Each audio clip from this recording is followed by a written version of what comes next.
All right, MDR SE. Let's have a go on it.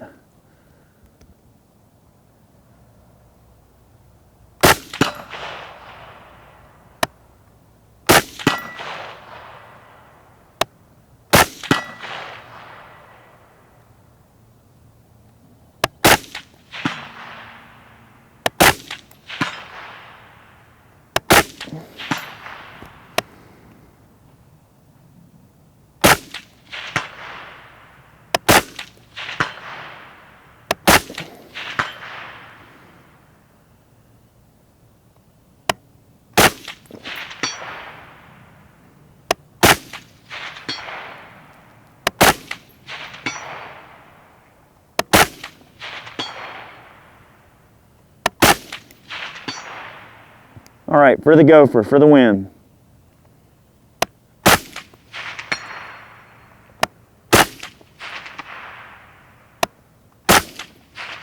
Favoring just right, Eric.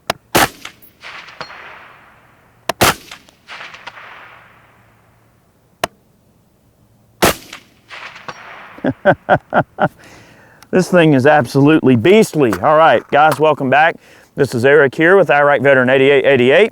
And today we're going to be taking a look at the MDRX SE from Desert Tech. This is a very new take on their popular MDR, and they've taken a lot of suggestions and feedback from different shooters, customers. Guys like Tim and I have, passed along different bits of information about this rifle we think would be, good improvements.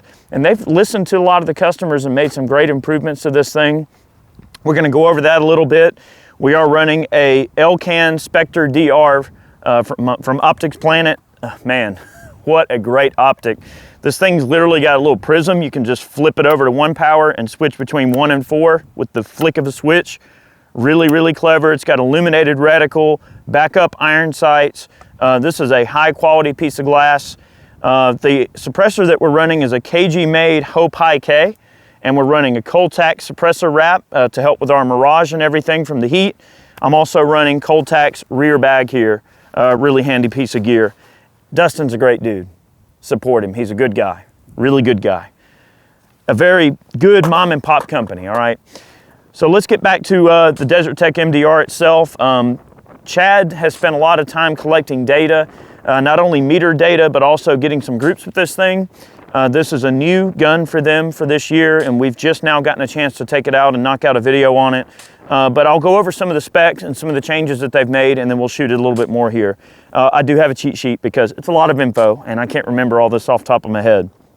It has a revised gas system, and basically you've got a couple of different positions with the gas system to run suppressed, loud, however you want. So they have revised the gas system, and it sounds great suppressed. It's about 140 dB at the ear. Which is definitely, quieter than something like a Steyr AUG. So yeah, definitely great in terms of the gas system. It's got an improved trigger. The trigger feels great on this particular gun. So definitely no complaints there. The original MDR is not bad either as bullpups go. It's hard to get a good trigger in a bullpup because all the linkage required, but they have improved the trigger, which is cool. It has a more simplified ejection system now, okay? They did away with the whole shoot system on this particular model. Now the MDRX you can still get with that interchangeable system if you wish. This particular model, the SE, is just meant to be more simplified and keep everything nice and streamlined and comfortable. So it just has this one set up for right-hand ejection with just a simplified ejection system, okay? There is a new polymer formula that they're using that is stronger than the original. So they have improved the polymer formula, which is great. And as if all of that isn't cool enough, these things have come in at a lower price point. The SE model comes in considerably lower than the standard MDR.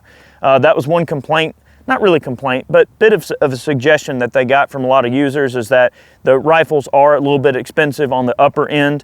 One thing that this gun does bring to the table as well is now they're also, this one's set up in 5.56, I forgot to mention, but you can interchange them out to 300 Blackout, 6.5 Creed, and 308 all in one platform, which is really, really, really neat, okay? Really cool stuff. All right, in terms of the different features, that's pretty much the gist of it. However, what we'll talk about here, okay, is the groups. And then we'll also talk a little bit about the difference in velocity that you get out of a bullpup versus an SBR. We're looking at Triple G M855, which is a Lithuanian. That's yielding 2982 feet per second, an average group size of 0.901 at 100 yards. So right under inch group at 100 yards. And with the M855, he actually did cut a few groups that were like, you said, 1/3 of an inch? Oh yeah, like 0.3. Wow, that is one accurate bullpup.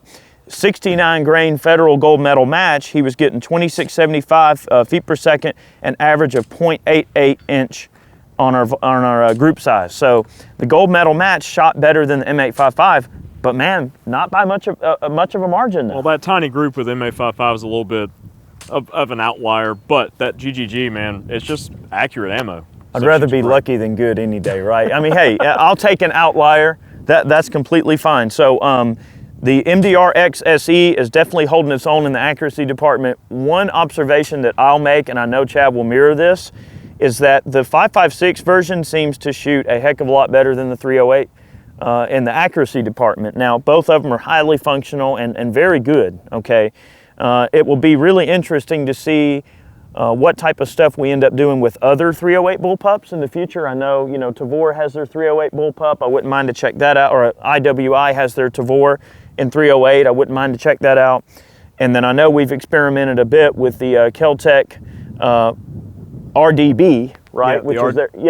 Which Kel-Tec no longer makes the RDB. They're discontinuing that gun. Well, they've got the RFB, which is the 308. The RDB is the 5.56. Okay, I'm thinking of the RFB. Okay, so the RFB, there are a few 30 cal bullpups that are out there, but really I don't feel like many people have refined the idea as much as MDR has or Desert Tech has with the MDR.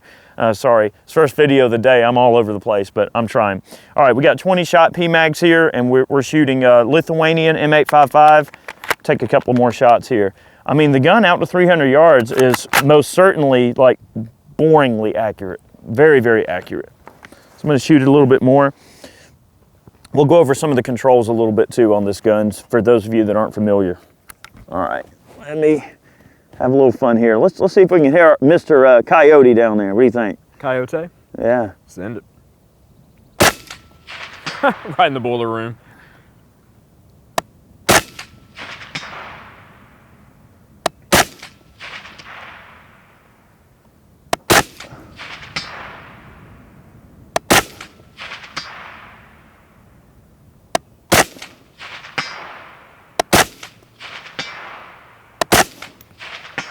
I think that'd be a dead coyote. What do you think? I would say so. All right, we'll try our gopher again. Just to the right past his chest. There you go.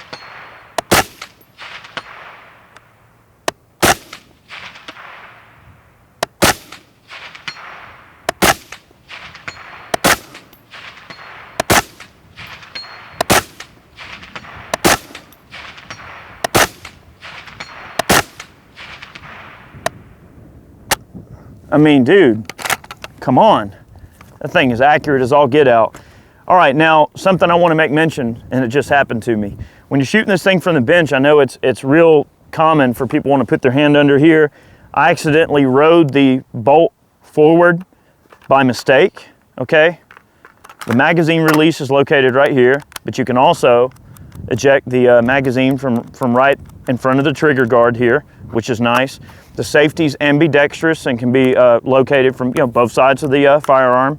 Now, I didn't happen to research this. This is one area that I might be, I want to make sure I might not be wrong here, or might be.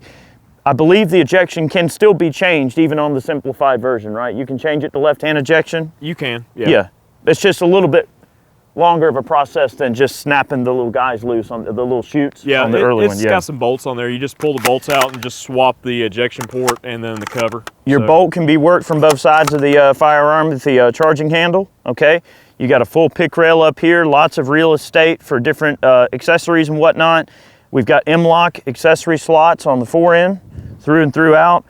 This gun utilizes ambidextrous sling points Actually, you added this sling point up front, but you can certainly add whatever M-LOK accessories up front for a sling that you wish, but in the rear, it has pre-molded quick QD sling points added on the back of the gun, and those are standard. That comes with the gun, and so it's ready in the rear, and then you add whichever side you need up front.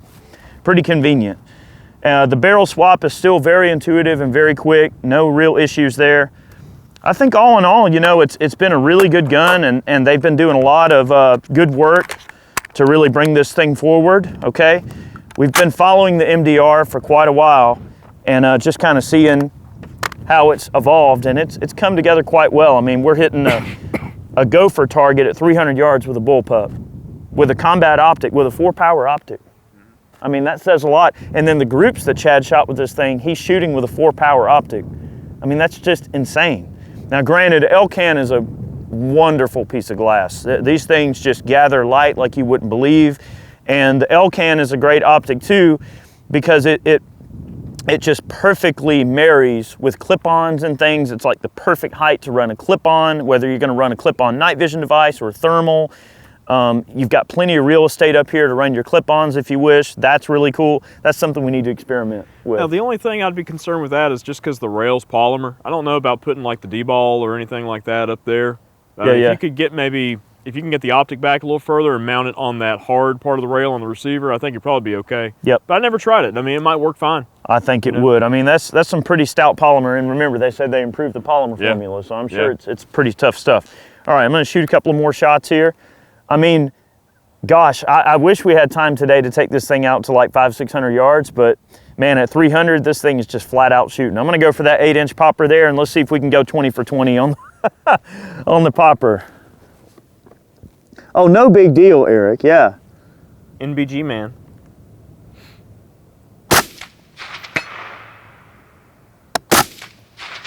Oh. You're favoring just to the right. There you go.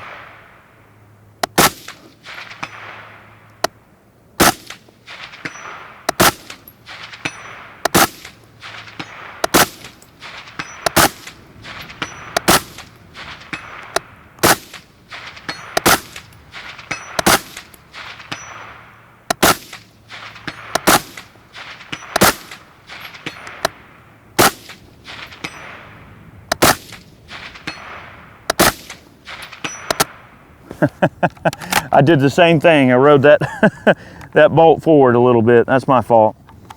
Man, that trigger is definitely nicer. Definitely nicer. All right. I'm gonna make a deliberate effort to keep my paws away from that mag release back here.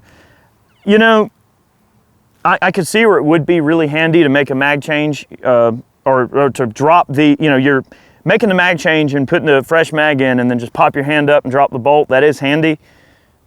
I mean, and it's not a bench rest rifle, guys. That's one probably important note.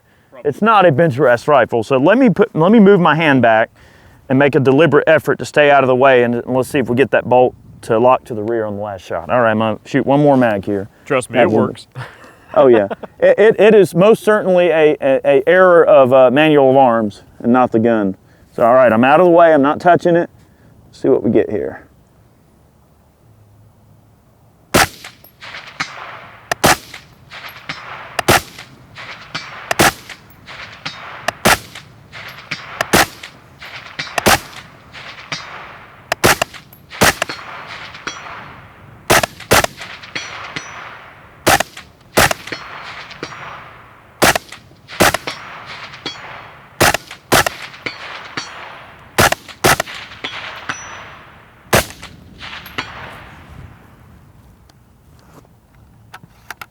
Bolt is to the rear.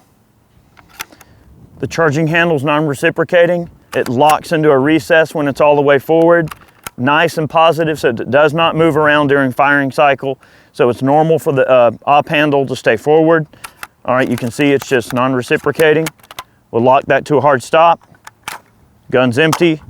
And the nice thing about having that nice big open ejection port is I would imagine too that the simplified ejection port also helps those empties really clear out of there a lot easier, and it's really easy to just look in there and visually inspect the chamber, something that is a little bit more difficult to do on the standard MDR. So I think that there's certainly some improvements, and I think it speaks volumes for a company to listen to their customers, to listen to feedback from shooters, and to use that feedback to make the best possible gun that they can for the lowest price they possibly can get it out for. You know, I know this gun is not necessarily for everybody, and it does represent a pretty considerable investment, especially when you start adding suppressor and you know, higher end optic and things like that. But this is certainly a gun that I would trust my life to. And you know what? I cannot wait to get out and hunt some coyotes with this thing. We did shoot a coyote with the 308 MDR. I took my buddy Matt out. He owns Ballistic Inc., our t-shirt company. We came out to do some coyote hunting. And in fact, it's funny, right where we're shooting is where we shot the coyote, just past the berm here. He was out here in the field mousing around, and we walked up by the tanks over here and walked up the path, and he was out there mousing. I said, Matt, there he is. And he shot him, and it was just great. And that 308 dropped him like a sack of potatoes, but it would be cool to try it with the 5.56 as well. So guys, thank you so much for watching today's video. We hope you enjoyed it. Definitely want to take a moment to thank all of our Patreon supporters, those of you who purchase man cans, t-shirts over on Ballistic Inc. All those funds go right back to supporting the channel. Thank you guys so much for believing in what we do and seeing value in what we do. We'll see you soon. Many more videos on the way, including hopefully maybe some hunting content with the MDR. Have a good one, guys.